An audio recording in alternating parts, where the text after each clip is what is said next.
अनुभव की कहानी। रामधन नाम का एक पुराना व्यापारी था जो अपनी व्यापारी समझ के कारण दोनों हाथों से कमा रहा था। उसको कोई भी टक्कर नहीं दे सकता था। वो दूर दूर से अनाज लाकर उसे शहर में बेचता था। उसे बहुत सा लाभ होता था। वो अपनी इस कामयाबी से बहुत खुश था। इसलिए उसने सोचा व्यापार बढ़ाना चाहिए और उसने पड़ोसी राज्य में जाकर व्यापार करने की सोची। दूसरे राज्य जाने के रास्ते का मानचित्र देखा गया, जिसमें साफ साफ था कि रास्ते में एक बहुत बड़ा मरुस्थल है। खबरों के अनुसार उस स्थान पर कई लुटेरे भी हैं, लेकिन बूढ़ा व्यापारी कई सपने देख चुका था। उस पर दूसरे राज्य में जाकर धन कमाने की इच्छा प्रबल थी। उसने अपने कई किसान साथियों को लेकर प्रस्थान करने की ठान ली। बैलगाड़ियां तैयार की और उस पर अनाज लादा। इतना सारा माल था जैसे कोई राजा की शाही सवारी हो। बूढ़े रामधन की टोली में कई लोग थे, जिसमें जवान युवक भी थे और वृद्ध अनुभवी लोग जो बरसों से रामधन के साथ काम कर रहे थे। जवानों के अनुसार अगर इस टोली का नेतृत्व कोई नव युवक करता तो अच्छा होता, क्योंकि यह है वृद्ध रामधन तो धीरे धीरे जाएगा और पता नहीं उस मरुस्थल में क्या क्या देखना पड़ेगा। तब कुछ नौजवानों ने मिलकर अपनी अलग टोली बना दी और स्वयं का माल ले जाकर दूसरे राज्य में जाकर व्यापार करने की ठानी। रामधन को उसके चहेते लोगों ने इस बात की सूचना दी। तब रामधन ने कोई गंभीर प्रतिक्रिया नहीं दिखाई। उसने कहा, भाई, सबको अपना फैसला लेने का हक है। अगर वो मेरे इस काम को छोड़ अपना शुरू करना चाहते हैं तो मुझे कोई आपत्ति नहीं है, और भी जो उनके साथ जाना चाहता हो जा सकता है। अब दो अलग व्यापारियों की टोली बन चुकी थी, जिसमें एक का नेतृत्व वृद्ध रामधन कर रहे थे और दूसरे का नेतृत्व नवयुवक गणपत कर रहे थे। दोनों की टोली में वृद्ध एवं नौजवान दोनों सवार थे। सफर शुरू हुआ। रामधन और गणपत अपनी अपनी टोली लेकर चल पड़े। थोड़ी दूर सब साथ साथ ही चल रहे थे कि जवानों की टोली तेजी से आगे निकल पड़ी और रामधन और उनके साथी पीछे रह गए। रामधन की टोली के नौजवान इस धीमी गति से बिल्कुल खुश नहीं थे और बार बार रामधन को कोस रहे थे कि कहते हैं कि वो नौजवानों की टोली तो कब की नगर की सीमा लाग चुकी होगी और कुछ ही दिनों में मरुस्थल भी पार कर लेगी और हम सभी इस बूढ़े के कारण भूखे मर जाएंगे। धीरे धीरे रामधन की टोली नगर की सीमा पार करके मरुस्थल के समीप पहुंच जाती है।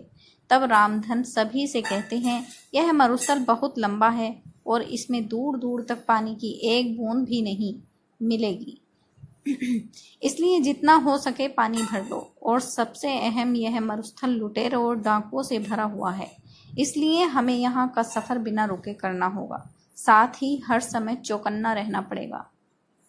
उन्हें मरुस्थल के पहले तक बहुत से पानी के गड्ढे मिल जाते हैं, जिससे वे बहुत सारा पानी संग्रह कर लेते हैं। तब उनमें से एक पूछता है कि इस रास्ते में पहले से ही इतने पानी के गड्ढे हैं, हमें एक भी गड्ढा तैयार नहीं करना पड़ा। तब रामधन मूंछों पर ताव देकर बोलते हैं, इसलिए तो मैंने नवजवानों की उस टोली को आगे जाने दिया। यह सभी उन लोगों ने खुद के लिए तैयार किया होगा, जिसका लाभ हम सभी को मिल रहा है। यह सुनकर टोली के विरोधी साथी खिंचवा जाते हैं और अन्य रामधन के अनुभव की प्रशंसा करने लगते हैं। सभी रामधन के कहे अनुसार बंदोबस्त करके और आराम करके आगे बढ़ते हैं। आगे बढ़ते हुए रामधन सभी को आगाह कर देता है कि अब हम सभी मरुस्थल में प्रवेश करने वाले हैं, जहाँ ना तो पानी मिलेगा, ना खाने को फल और ना ही ठहरने को स्थान, और यह बहुत लंबा भी है, हमें कई दिन भी लग सकते हैं। सभी समाज रामधन की बात में हामी मिलाते हुए उसके पीछे हो लेते हैं। अब वे सभी मरुस्थल में प्रवेश कर चुके थे, जहाँ बहुत ज्यादा गर्मी थी, जैसे अलाव लिए चल रहे हों। आगे चलते चलते उन्होंने सामने से कुछ लोग आते दिखाई देते हैं। वे सभी रामधन को प्रणाम करते हैं और हाल चाल पूछते हैं। उनमें से एक कहता है, आप सभी व्यापारी लगते हो, काफी दूर से चले आ रहे हो, अगर कोई सेवा का अवसर देंगे तो हम सभी तत्पर हैं। उसकी बातें सुन रामधन हाथ जोड़कर कह देता है कि भाई, हम सभी भले चंगे हैं, तुम्हारा धन्यवाद जो तुम सभी ने इतना सोचा। और वे अपने साथियों को लेकर आगे बढ़ जाते हैं। आगे बढ़ते ही टोली के कुछ नवयुवक फिर से रामधन को कोसने लगते हैं कि जब वे लोग हमारी सहायता कर रहे हैं तो इस वृद्ध रामधन को क्या परेशानी है। कुछ दूर चलने के बाद फिर से कुछ लोग सामने से आते दिखाई देते हैं जिनके वस्त्र गीले थे, और वे रामधन और उसके साथियों को कहते हैं कि आप सभी राहगीर लगते हो और इस मरुस्थल के सफ़र से थके लग रहे हो। अगर आप चाहो तो हम आपको पास के एक जंगल में ले चलते हैं जहाँ बहुत पानी और खाने को फल हैं। साथ ही अभी वहाँ पर तेज बारिश भी हो रही है। उसी में हम सभी भीग गए थे। अगर आप सभी चाहें तो अपना सारा पानी फेंक कर जंगल से नया पानी भर लें और पेट भर खाकर आराम कर लें। लेकिन रामधन साफ न बोलकर अपने साथियों से जल्दी चलने को कह देते हैं। अब टोली के कई नौजवानों को रामधन पर बहुत गुस्सा आता है और वे उसके समीप आकर अपना सारा गुस्सा निकाल देते हैं और पूछते हैं कि क्यों वे उन भले लोगों की बात नहीं सुन रहे और क्यों हम सभी पर जुल्म कर रहे हैं। तब रामधन मुस्कुराते हुए कहते हैं कि वे सभी लुटेरे हैं और हमसे अपना पानी फिकवाकर हमें निस्सहाय करके लूट लेना चाहते हैं और हमें यही मरने छोड़ देना चाहते हैं। तब वे नवयुवक गुस्से में दांत पीसते हुए कहते हैं कि सेठ जी, तुम्हें ऐसा क्यों लगता है। तब रामधन कहते हैं कि तुम खुद देखो, इस मरुस्थल में कितनी गर्मी है। क्या यहाँ आसपास कोई जंगल हो भी सकता है। यहाँ की भूमि इतनी सूखी है कि दूर दूर तक बारिश न होने का संकेत देती है। यहाँ एक परिंदे का घोंसला तक नहीं तो फल फूल कैसे हो सकते हैं। और जरा निगाह उठाकर ऊपर देखो, दूर दूर तक कोई बारिश के बादल नहीं है। ना ही हवा में बारिश की ठंडक है, ना ही गीली मिट्टी की खुशबू।